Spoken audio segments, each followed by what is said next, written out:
मार्कुस की पुस्तक 5वां अध्याय।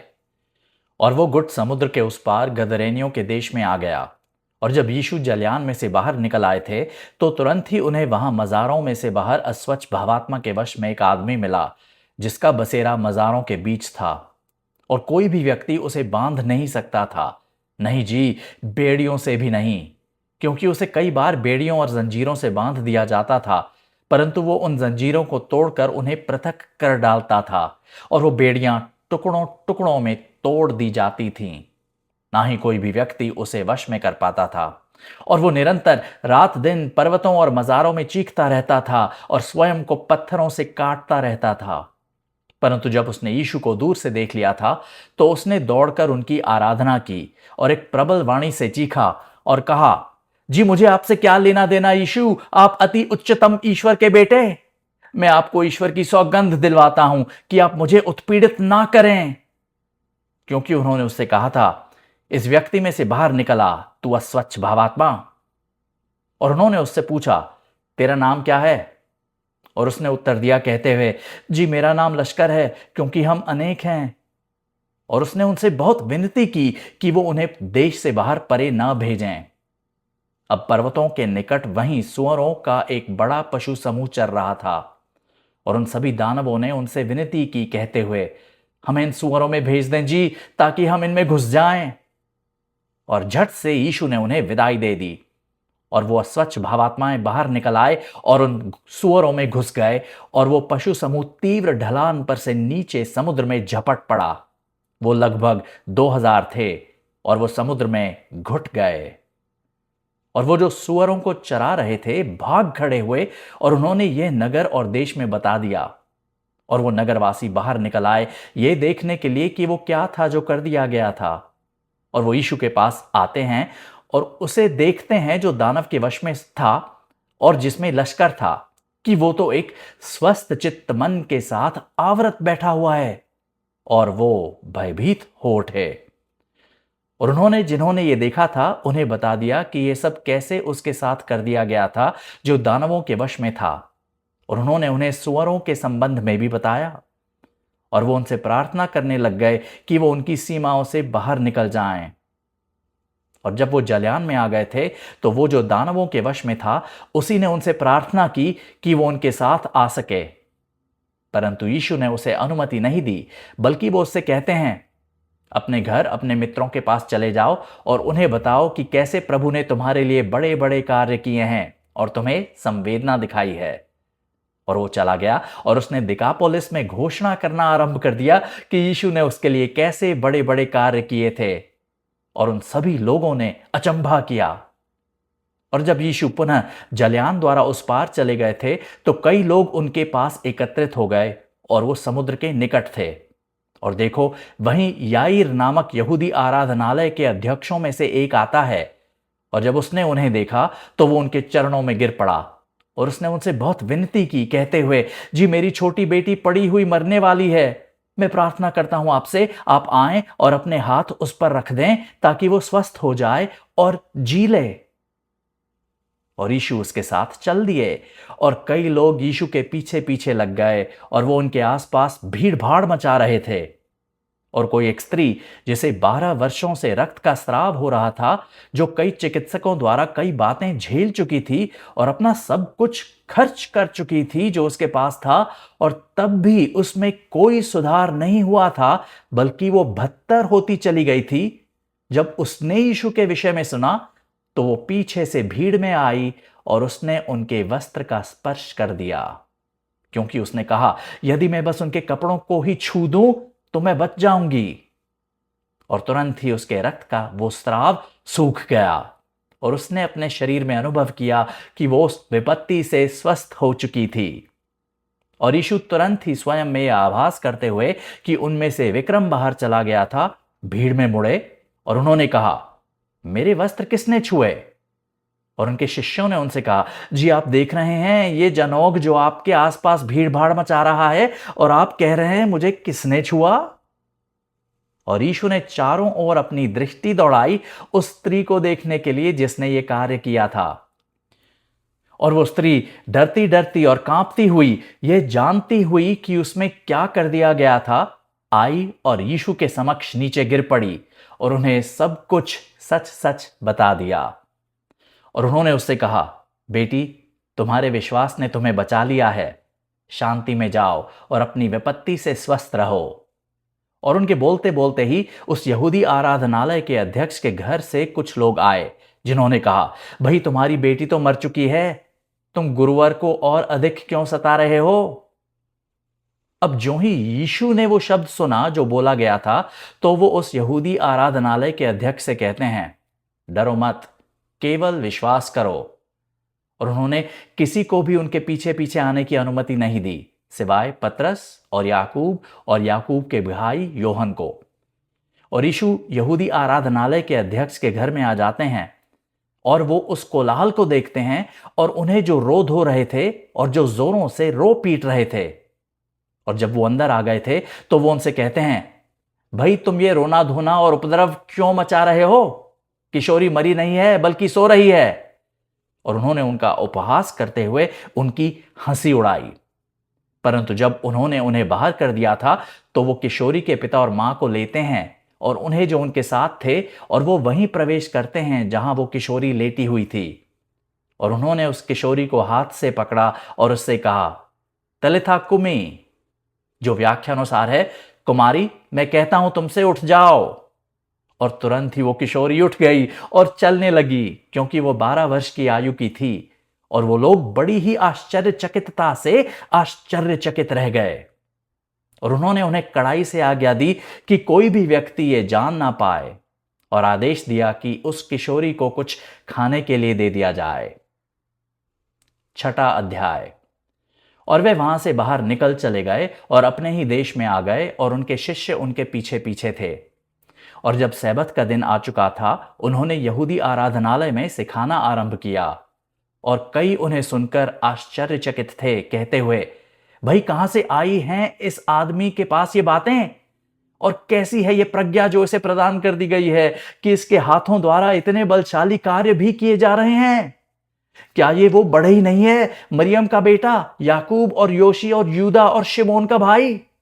और क्या इसकी बहनें यहां हमारे साथ नहीं हैं? और वो उनके प्रति अवरोधित हो गए। परंतु यीशु ने उनसे कहा, पैगंबर आदरहीन नहीं होता है, सिवाय अपने ही देश में और अपने ही कुल के बीच और अपने ही घर में। और वो वहां कोई भी बलशाली कार्य नहीं कर पाए, सिवाय कि उन्होंने अपने हाथ कुछ बीमार जनों पर रखे और उन्हें स्वस्थ कर दिया। और वो उनके अविश्वास के कारण अचंभित थे। और वो गांवों के चारों ओर शिक्षा प्रदान करते हुए चलते गए। और उन्होंने उन 12 को अपने पास बुलाया और उन्हें दो दो कर बाहर भेजना आरंभ कर दिया।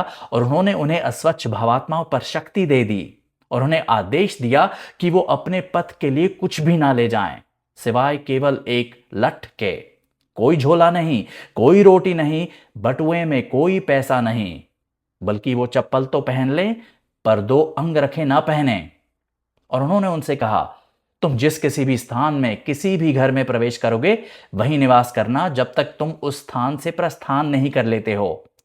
और जो कोई भी तुम्हारा स्वागत नहीं करेगा, न ही तुम्हें सुनेगा जब तुम वहां से प्रस्थान करते हो, अपने पैरों तले धूल को उनके विरुद्ध एक साक्ष्य के लिए झाड़ लेना।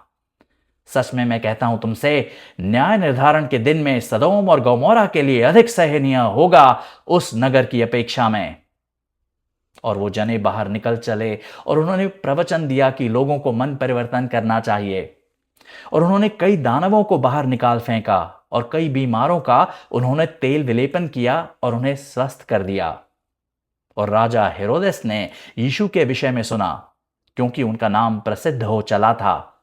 और उसने कहा, भाई योहन बपतिस्मा दाता मृतकों में से उठ गया है, और इसलिए इसमें ये बलशाली कार्य क्रियान्वित हो रहे हैं।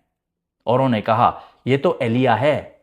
और कुछ अन्य लोगों ने कहा कि ये तो कोई पैगंबर है या पैगंबरों में से एक के जैसा। परंतु जब हेरोदस ने इस विषय में सुना तो उसने कहा, ये तो भाई योहन है, जिसका सर मैंने बेधड़ करवा दिया है। वो मृतकों में से उठ गया है। क्योंकि हेरोदस ने स्वयं भिजवाकर योहन को पकड़वा लिया था और उसे बांधकर हेरोदियस उसके भाई फिलिप की पत्नी के कारण उसे कारावास में डलवा दिया था, क्योंकि हेरोदस ने उसके साथ विवाह कर लिया था। क्योंकि योहन ने हेरोदस से कहा था, तुम्हारे लिए न्याय नहीं है अपने भाई की पत्नी को रखना। इसलिए हेरोदियस को योहन बपतिस्मा दाता के विरुद्ध विग्रह था और वो उसकी हत्या कर देने की इच्छित थी, परंतु वो ये नहीं कर पाई, क्योंकि हेरोदेस योहन से डरता था, ये जानता हुआ कि वो एक न्यायपूर्ण और एक पवित्र पुरुष था और वो उसे सुरक्षित रखता था। और जब वो उसे सुन लेता था तो वो कई कार्य करता था और वो योहन को खुशी खुशी सुनता था।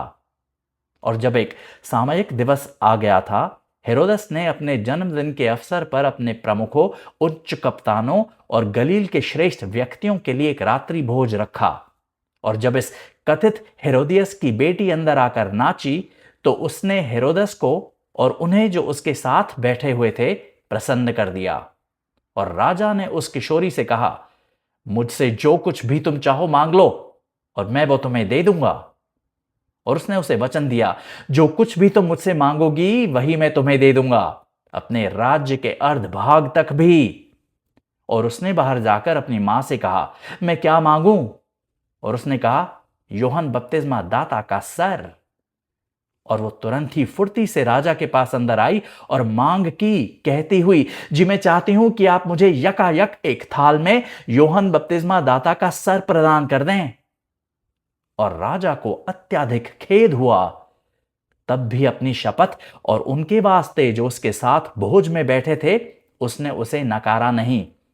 और तुरंत ही राजा ने एक जल्लाद भिजवाया और आदेश दिया कि योहन बपतिस्मा दाता का सर ले आया जाए। और वो गया और उसने उसका सर कारावास में बेधड़ कर डाला। और वो उसका सर एक थाल में ले आया और उसने उसे उस किशोरी को प्रदान कर दिया और उस किशोरी ने उसे अपनी मां को दे दिया।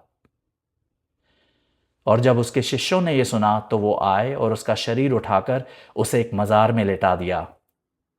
और उन अपोस्तलों ने स्वयं को एक साथ यीशु के पास एकत्रित कर कर उन्हें सभी बातें बता दी कि उन्होंने क्या क्या किया था और कि उन्होंने क्या क्या सिखाया था। और उन्होंने उनसे कहा, भाई आ जाओ तुम स्वयं अलग एक निर्जन क्षेत्र में और कुछ समय विश्राम कर लो, क्योंकि वहां कई थे जिनका आना जाना लगा हुआ था और उन्हें भोजन करने का भी अवसर नहीं मिला था। और उन्होंने निजी तौर से जलयान द्वारा एक निर्जन क्षेत्र में प्रस्थान कर लिया। और लोगों ने उन जनों को प्रस्थान करते हुए देख लिया और कई यीशु को पहचानते थे और समस्त नगरों में से बाहर पैदल भागकर वहीं उन जनों से पहले आ पहुंचे और एक ही साथ यीशु के पास आ गए। और जब यीशु बाहर निकल आए थे तो उन्होंने कई लोगों को देखा और वो उनके प्रति संवेदना से भर उठे, क्योंकि वो बिन चरवाहे के भेड़ों समान थे। और उन्होंने उन्हें कई बातें सिखाना आरंभ कर दिया। और अब जब दिन बहुत बीत चुका था तो उनके शिष्य उनके पास आए और कहा, ये तो एक निर्जन क्षेत्र है जी, और अब समय बहुत बीत चुका है, इन्हें भेज दें ताकि ये चारों ओर आसपास के प्रदेश में और गांवों में जाकर अपने लिए रोटी खरीद लें, क्योंकि इनके पास तो खाने के लिए कुछ भी नहीं है जी। उन्होंने उत्तर दिया और उनसे कहा, भाई इन्हें तुम खाने के लिए दे दो। और उन्होंने उनसे कहा, जी क्या हम जाकर 200 चांदी दिनारों के मूल्य की रोटी खरीदें और इन्हें खाने के लिए दे दें? वो उनसे कहते हैं, तुम्हारे पास कितनी रोटियां हैं, जाओ और देखो। और जब उन शिष्यों ने यह पता लगा लिया था तो वो कहते हैं, 5 और 2 मछलियां। और उन्होंने उन्हें आदेश दिया कि वो सभी को हरी घास पर समूहों में बिठा दें। और वो लोग 100-100 और 50-50 के गुटों में बैठ गए।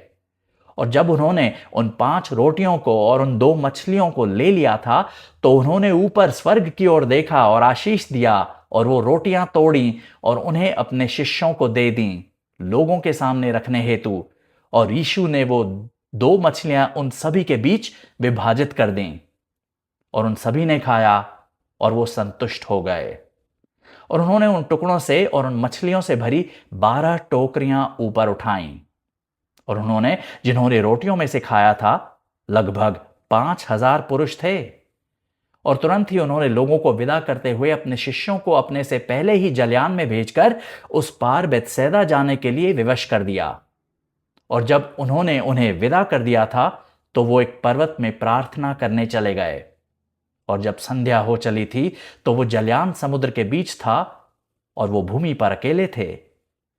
और उन्होंने उन्हें नौकायन में परिश्रम करते हुए देखा, क्योंकि वायु उनके विरुद्ध थी। और लगभग रात्रि के चौथे पहर में वो समुद्र पर चलते चलते उनके पास आते हैं और वो उनके पास से चलते जाते रहते। परंतु जब शिष्यों ने उन्हें समुद्र पर चलते हुए देखा तो उन्होंने सोचा कि वो तो कोई भावात्मा थे और वो चीख पड़े, क्योंकि उन सभी ने उन्हें देखा और वो विचलित हो उठे थे। और तुरंत ही उन्होंने उनसे बात की और वो उनसे कहते हैं, अच्छे प्रोत्साहित हो जाओ भाई, ये मैं ही हूं, डरो मत। और वो उनके पास जलयान में ऊपर आ गए और वायु थम गई। और शिष्य असीमितता से विस्मित रह गए और उन्होंने अचरज किया, क्योंकि उन्होंने उन रोटियों के चमत्कार का विचार नहीं किया, क्योंकि उनका हृदय कठोर था। और जब वो जने उस पार चले जा चुके थे तो वो गिनेसरेत प्रदेश पहुंच गए और तट के निकट आ रहे थे। और जब वो जने जलयान में से बाहर निकल आए थे तो तुरंत ही लोगों ने यीशु को पहचान लिया। और जब उन्होंने ये सुन लिया था कि वो कहां थे तो वो आसपास के समस्त प्रदेशों में से भागे और बिस्तरों में बीमारों को उठाकर लाने लगे। और जहां कहीं भी यीशु ने प्रवेश किया, गांवों में या नगरों में या प्रदेश में, उन्होंने पथों पर बीमारों को लिटा दिया और उनसे विनती की कि यदि हो सके तो वो बस केवल उनके वस्त्र के किनारे का ही स्पर्श कर दें। और जितनों ने भी यीशु का स्पर्श किया बच गए।